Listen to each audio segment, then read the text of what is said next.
Nobody taught you how to learn, they taught you what to learn. There is a massive difference between those two things, and that difference is the reason most people spend years trying to get good at something that someone else figured out in months. Josh Waitzkin knows this better than almost anyone alive. He became a chess prodigy, winning multiple national chess championships as a child, and then walked away from chess entirely and became a world champion in Tai Chi push hands. A completely different discipline requiring completely different skills, and the question everyone asked him was the same. How? How does a person become world-class at one thing and then start over in something entirely different and reach world-class there too in a fraction of the time it takes most people to become merely competent? His answer, laid out in his book The Art of Learning, is not what most people expect. It is not about talent. It is not about logging more hours than everyone else. It is not about some genetic gift that makes information stick better or patterns emerge faster. It is about understanding something that neither chess nor Tai Chi nor any other subject ever explicitly taught him. How to actually learn, not what to learn. How? Because school gave you subjects. It gave you textbooks and deadlines and the pressure of tests that measured memorization rather than genuine understanding. It gave you the experience of being graded on how well you could hold information long enough to reproduce it and then let it go to make room for the next batch. But it never gave you the actual skill of learning itself. The ability to take something completely new and break it down and absorb it and apply it and genuinely own it in a fraction of the time most people think is required. That skill exists. It is learnable. And the people who have it are not smarter than you. They do not have more hours in their day. They are not operating on some different level of intelligence or motivation or natural ability. They simply understand something about how the human brain actually acquires new capability that most people have never been taught and never went looking for. Because the education system was not designed to produce fast learners. It was designed to produce students who could receive and reproduce information on demand. And those are completely different things. Being taught is passive. Learning is active. Being taught is receiving. Learning is constructing. And the construction of genuine, lasting capability in any area happens through a specific set of principles that the fastest learners in the world understand and apply, and that most people have never encountered in any organized form. Until now, 7 principles. Each one backed by what we understand about how the brain actually builds new neural pathways and genuine lasting skill. Each one applicable immediately to anything you are currently trying to learn or anything you want to start learning, and together they represent a completely different relationship with learning that will change how fast you acquire new capability for the rest of your life. Before we begin, type this in the comments and mean it. I learn fast. I apply faster. 1. Stop consuming. Start constructing. The brain learns by doing, not by watching. Josh Waitzkin describes a concept in The Art of Learning that he calls making smaller circles. The idea is that genuine mastery does not come from learning more things. It comes from going deeper into fewer things. From taking the fundamental movements and principles of a skill and investing in them so completely, practicing them so thoroughly at the micro level, that they become automatic and deeply embodied rather than consciously executed. And the only way to make those circles smaller, to go that deep into the fundamentals, is through actual doing, not through watching someone else do it, not through reading about doing it, through the specific and irreplaceable experience of attempting it yourself and encountering the specific friction of your own current limitations. Most people get this completely backwards. They consume far more than they construct. They watch more tutorials than they attempt. They read more about the skill than they practice the skill. They accumulate more information about how to do the thing than actual attempts at doing the thing. and they wonder why the watching and the reading is not producing the capability that only the doing can produce. The brain does not build new pathways by receiving information about something. It builds new pathways by attempting something, by engaging with the material not as a passive receiver but as an active constructor of understanding through direct experience with the actual task. This is not a motivational concept. It is a neurological reality. When you watch someone else perform a skill, certain neurons fire in observation. When you attempt the skill yourself, a completely different and far more extensive network of neurons fires in actual engagement. And the neural pathways built through actual engagement are the ones that produce genuine capability. The ones built through observation produce the feeling of understanding, which is not the same thing.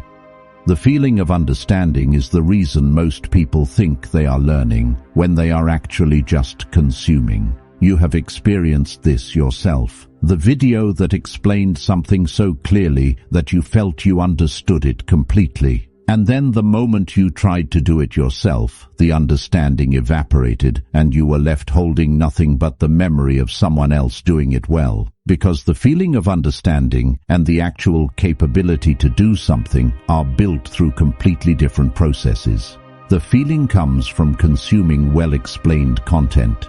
The capability comes from attempting the thing and encountering the specific friction of your own current limitations. That friction is not failure. That friction is the learning.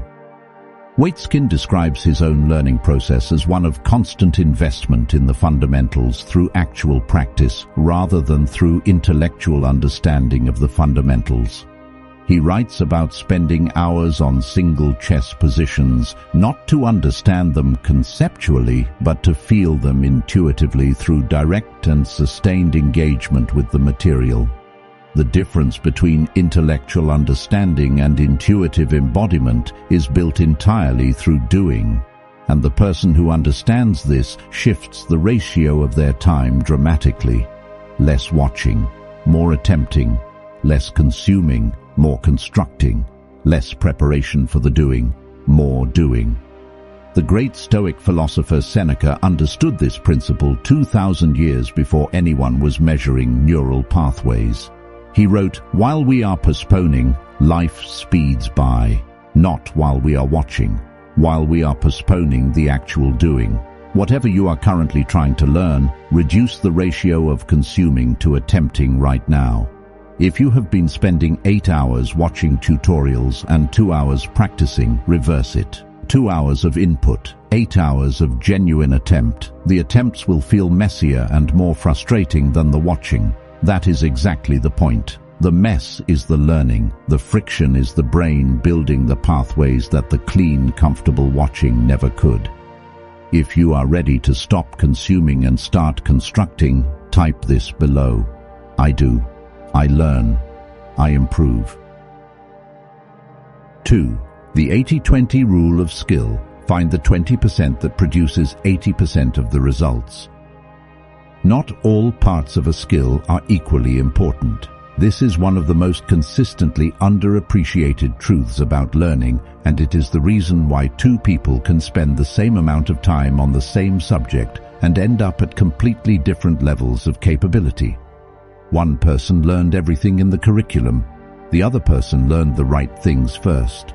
Every skill, regardless of how complex and intimidating it appears from the outside, has a small set of core components that produce the majority of the results. The fundamental techniques that everything else is built upon. The core vocabulary that unlocks the rest of the subject once it is genuinely owned.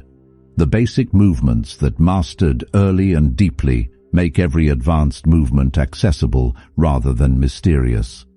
The foundational principles that, once understood at a genuine level rather than a surface level, make most of the complexity above them begin to resolve itself naturally. This is the 20%. and the person who identifies it and masters it before moving to anything else is operating with a significant advantage over the person who begins at the beginning of the curriculum and works through everything in the order it was presented by someone whose goal was completeness rather than speed. Because the curriculum was designed for comprehensiveness, not for rapid skill acquisition. Textbooks and courses cover everything because they do not know which parts will matter most to you specifically. They are written for the broadest possible audience, which means they are optimized for nobody in particular.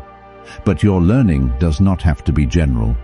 It can be targeted precisely at the core components that will give you the most functional capability in the shortest amount of genuine practice time. The way to find the 20% is deceptively simple. Find someone who is already genuinely skilled in what you are trying to learn and ask them this specific question. If you had to start over from the beginning, knowing everything you know now, what would you focus on first and why? The answer to that question almost always reveals the 20%. The thing that every experienced practitioner wishes they had understood earlier. The component that, when genuinely mastered, makes everything else click into place rather than remaining isolated pieces of information. Master that first, deeply and completely before moving on. Let it give you the functional capability that makes the rest of the learning more efficient rather than trying to learn everything simultaneously and making frustratingly slow progress across the entire skill. Marcus Aurelius wrote, "If someone is able to show me that what I think or do is not right, I will happily change." The willingness to change your learning approach when a better one is available is itself one of the most important learning skills a person can develop. And the approach of identifying and deeply mastering the 20% first is consistently more efficient than the approach of working through everything in the order someone else decided it should be taught. 3. Struggle is not a sign that you are failing, it is the sign that you are learning. Josh Waitzkin writes in The Art of Learning about what he calls living in the discomfort zone. Not the comfort zone where everything is easy and familiar and the brain is not being asked to build anything new, and not the panic zone where the challenge is so far beyond current capability that nothing productive can happen. The discomfort zone, the precise space just beyond what you can currently do with ease. Where the challenge is genuine and the effort required is real and uncomfortable, and the outcome of each attempt is genuinely uncertain. That space, uncomfortable as it is to inhabit consistently, is where all meaningful learning actually happens. And most people spend almost no time there, because most people stop learning at the exact moment learning is most productive. The moment the material stops making immediate sense and requires real mental effort to penetrate. The moment the practice produces frustration rather than smooth and satisfying progress. The moment the genuine struggle arrives and the brain signals that this is hard. They stop, not because they cannot continue, but because they have been conditioned by years of schooling and grading and performance evaluation to interpret difficulty as a signal that something is wrong. That they are not smart enough for this particular thing, that they are approaching it incorrectly and need to find a clearer explanation before continuing. That the struggle is evidence of inadequacy rather than evidence of genuine engagement with something worth learning. But the difficulty is not a signal that something is wrong. It is the most reliable signal available that something is right, that the brain is operating at the edge of its current capability, that the challenge is genuine, and therefore the growth it produces will also be genuine rather than the shallow familiarity that easy material produces.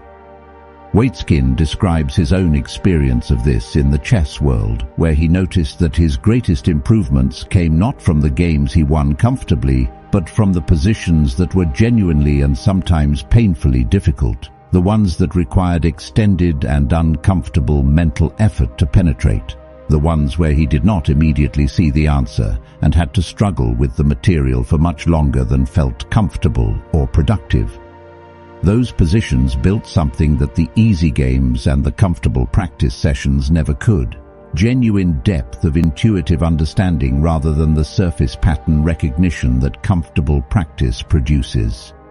Researchers who study how learning actually works call this desirable difficulty, the challenges that feel significantly harder in the moment, but produce dramatically better long-term retention and genuine capability compared to the easier approaches that feel more comfortable in the short term, but produce less lasting and less usable learning over time. The harder path through the material is almost always the more efficient path. Not more efficient in terms of how it feels while you are walking it. More efficient in terms of the actual capability built per hour of genuine engagement. The person who embraces the struggle, who deliberately positions themselves in the discomfort zone and stays there rather than retreating to familiar ground, is building genuine neural pathways through the resistance that the comfortable path never encounters. Epictetus said, "It is not what happens to you, but how you react to it that matters." And the reaction to the struggle of learning is one of the most consequential choices available to a person trying to develop genuine skill. Interpret the struggle as failure and retreat to comfort, or interpret it as the most reliable signal that the learning is working and lean in deliberately. The first reaction produces slow learners who plateau early. The second produces fast learners who keep improving long after others have stopped. If you are ready to embrace the struggle as the actual mechanism of growth, claim this below. Struggle means I am growing. 4. Spaced repetition. The brain forgets on a predictable schedule, and you can use that schedule to learn permanently. Here is something the education system never taught you about how your own memory actually works.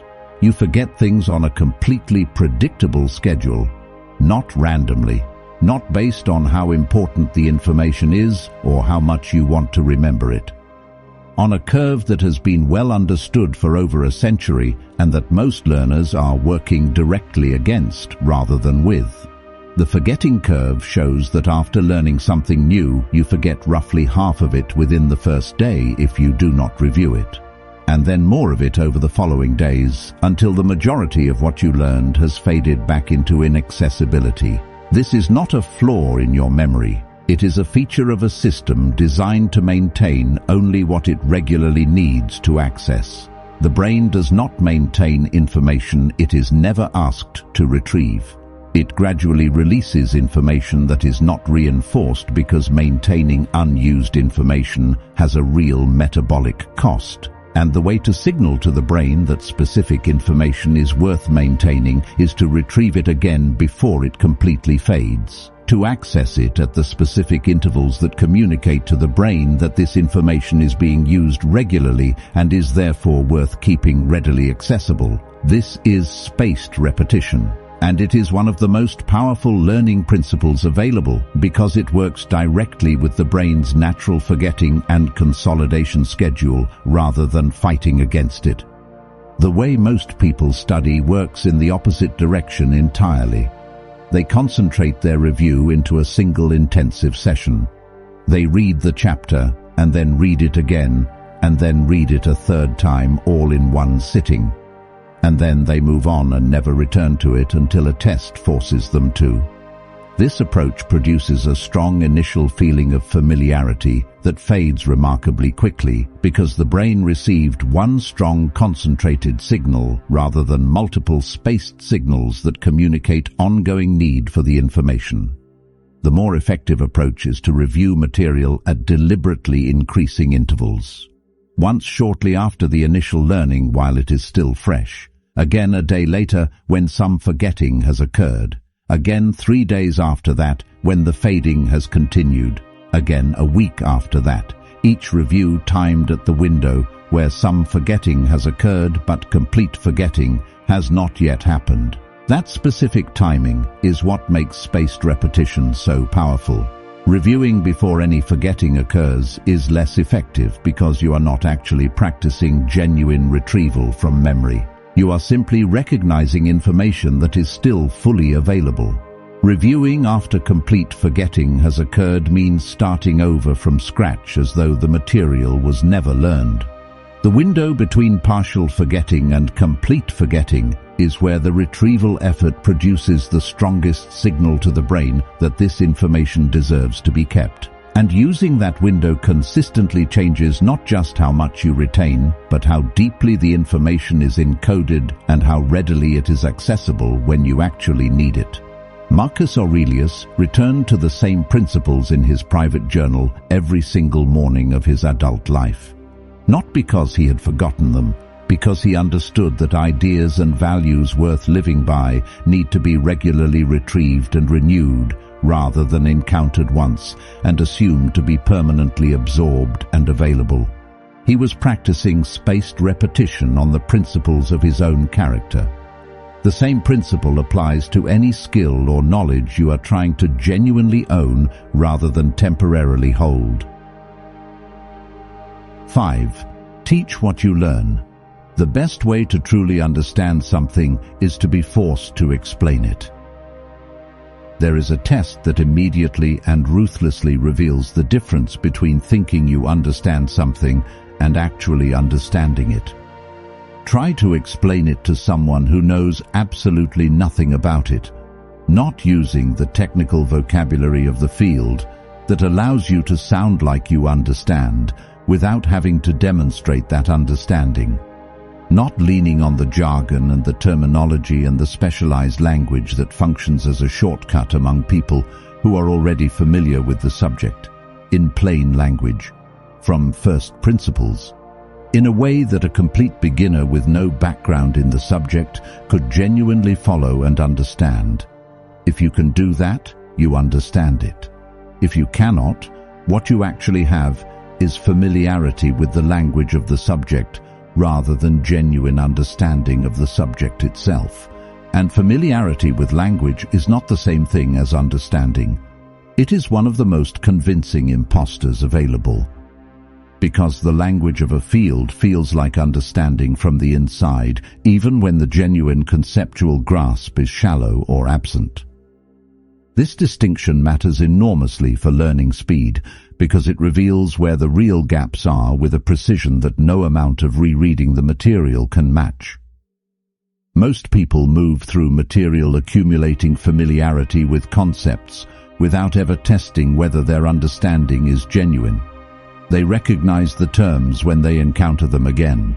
They can follow along with an explanation when someone else is giving it. They feel like they understand, because the concepts feel familiar and the language feels comfortable. But feeling familiar and genuinely understanding are built through completely different processes, and they produce completely different capabilities.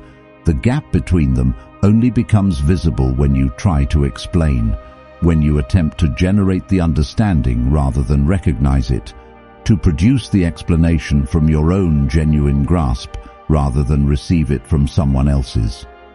That attempt at generation reveals every gap in the understanding immediately and with complete specificity. The place where the explanation breaks down, where the language runs out and the concepts stop connecting, is the precise place where the genuine understanding ends and the surface familiarity begins. And that specific location of breakdown is the most valuable learning information you can receive, because it tells you exactly where more work is needed, not a general sense that you should probably study more. The precise point where the genuine understanding is insufficient and needs to be rebuilt from a more solid foundation. The practice is simple. After learning something new, close the book or end the video and explain what you just learned out loud or in writing, as though you are teaching it to someone who has no background in the subject. Where the explanation flows clearly and completely, the understanding is genuine and can be relied on. Where it stumbles, where the words run out or the concepts fail to connect, the understanding needs work. Return to the material specifically at the point of the stumbling. Work with it until the explanation flows again, and then explain again to test whether the gap has genuinely been filled or only papered over with more surface familiarity. Seneca wrote, "Docendo discimus." By teaching, we learn. The teaching is not the reward you collect after you have finished learning. It is one of the primary mechanisms through which the genuine learning actually occurs. 6. Feedback is the fuel of fast learning. Without it, you are perfecting your mistakes. Josh Waitzkin describes in The Art of Learning what he calls investment in loss, the willingness to deliberately put yourself in situations where you will lose, where you will be visibly outperformed by someone more skilled, where your current limitations will be on full display rather than carefully concealed behind the privacy of solo practice. Specifically, because those are the situations where the most rapid and the most honest learning occurs. This is one of the most psychologically demanding aspects of genuinely fast learning, and it is one of the most consistently avoided. Because seeking feedback early, before you feel competent enough to not be embarrassed by what the feedback might reveal, requires the willingness to be seen at your worst, the willingness to show someone who knows more than you what you are currently doing, and to receive their honest and potentially uncomfortable assessment of it. Most people protect themselves from this by practicing privately until they feel confident enough to be observed, until the performance has improved enough that the exposure feels less threatening, until the gap between what they are doing and what they should be doing is small enough that the feedback will not be too painful to receive. And by the time they reach that point, the incorrect approach has been practiced hundreds or thousands of times. The wrong movement has been repeated until it feels natural. The ineffective pattern has been reinforced until it is the automatic response. The misconception has been built upon until an entire structure of understanding rests on a foundation that will need to be demolished before the correct version can be built. Because feedback is the mechanism through which practice becomes improvement rather than simply repetition of whatever you already do. Without honest external feedback, practice is just doing the same things repeatedly, and repeatedly doing something incorrectly with no external correction produces a highly practiced version of the incorrect approach, not competence. A confident and deeply ingrained incompetence that is significantly harder to correct than the beginner-level incompetence that existed before all that practice. Waitzkin's concept of investment in loss is about choosing the harder path deliberately, choosing to be in the room with people who are better than you rather than practicing only with people who are at your level or below. Choosing the position where your weaknesses are fully visible rather than the position where your strengths can be displayed and your weaknesses hidden. Because the room where your weaknesses are fully visible is the room where they get addressed. And the room where they get addressed is the room where the fastest and the most lasting learning happens. The practical application of this principle is to seek feedback before you feel ready for it. In the first sessions with a new skill, from someone who actually knows what correct looks like and can distinguish it from what you are currently doing, with the specific intention of finding what is wrong rather than confirming what is right, and then to use that feedback immediately rather than waiting for more practice to make the correction feel natural. Marcus Aurelius wrote, "If someone is able to show me that what I think or do is not right, I will happily change, for I seek the truth, by which no one was ever truly harmed."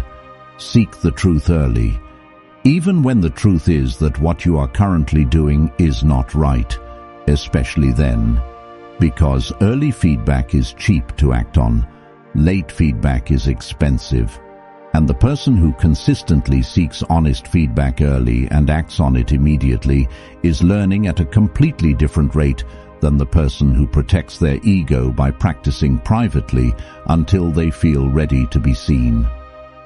If you are ready to seek honest feedback and use it to accelerate your growth, write this below.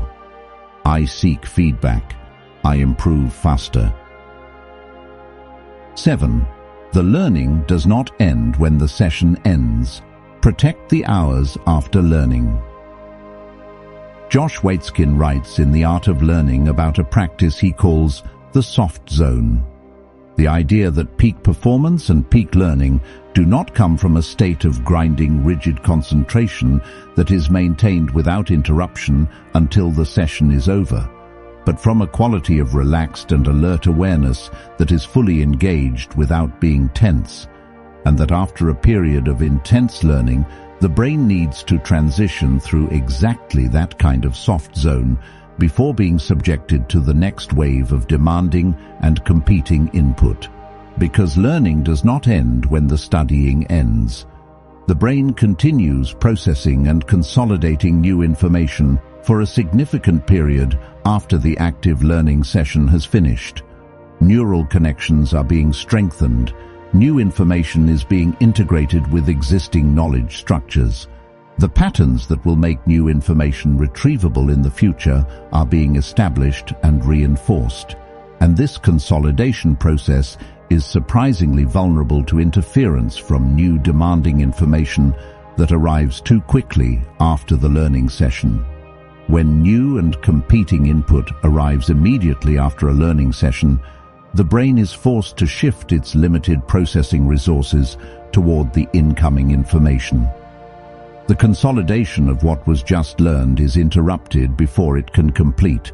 The strengthening of the new neural pathways is cut short, and the result is significantly poorer retention of the material from that session than would have occurred if the period after learning had been protected from new competing demands. Waitzkin describes this principle in the context of his competitive preparation, where he discovered that the recovery periods between intense training sessions were not empty time to be filled with other productive activity. They were an essential part of the training itself. The time during which the brain was doing the integration and consolidation work that made the next training session build on a more solid foundation than it would have if the consolidation had been interrupted. Not passive, essential. The practical application of this principle is simpler than most people expect and more effective than most people believe. Protect the period after a focused learning session from new demanding cognitive input, not by doing nothing necessarily, by doing something that does not compete with the consolidation process, something physical, a walk. Light activity that engages the body without demanding the kind of focused cognitive processing that competes with the brain's ongoing consolidation work. Something low demand that allows the mental process that started during the learning session to continue undisturbed toward completion. This single adjustment to what happens in the hour after learning rather than during it consistently improves retention in ways that feel almost disproportionate to how simple the change actually is. The learning itself did not change. The interference with the consolidation of the learning was reduced. And that reduction in interference produced meaningfully better retention of the same material from the same amount of study time. Epictetus said, "First say to yourself what you would be, and then do what you have to do."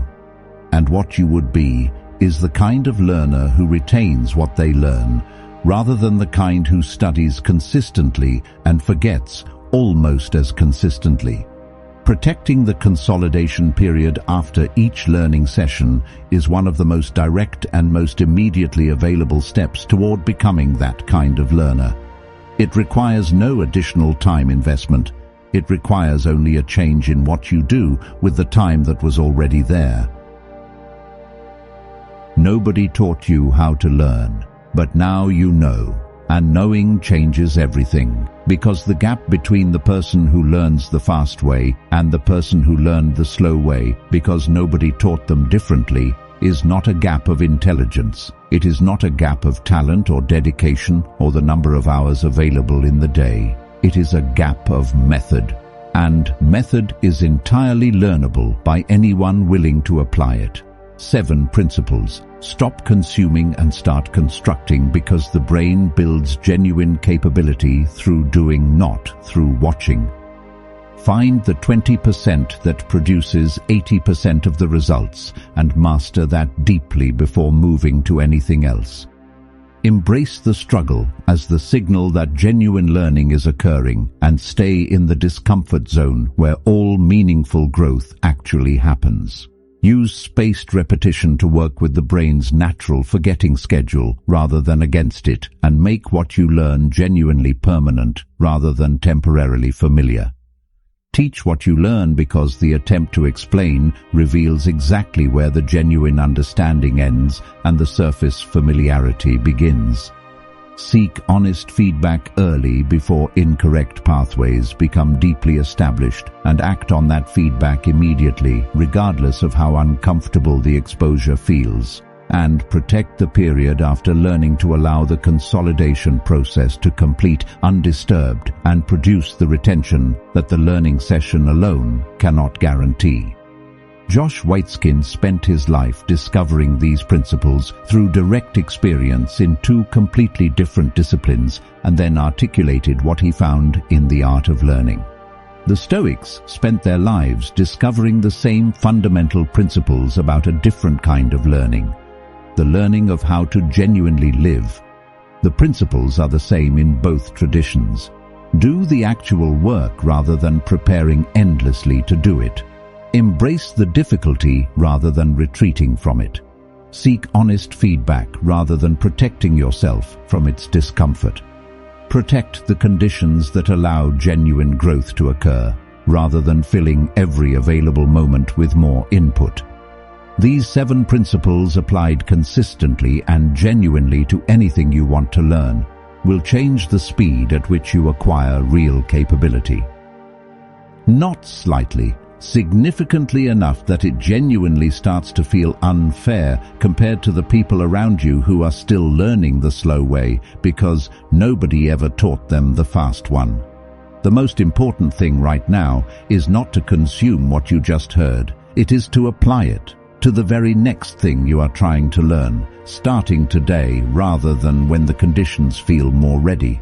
Because the brain does not build new pathways from information about how to build new pathways. It builds them from the actual attempt to use what was just learned in the real and imperfect and friction-filled process of genuine application. Begin the application now. If this found you at exactly the right moment, leave the only thing that matters right now. I learn fast. I apply faster, starting today.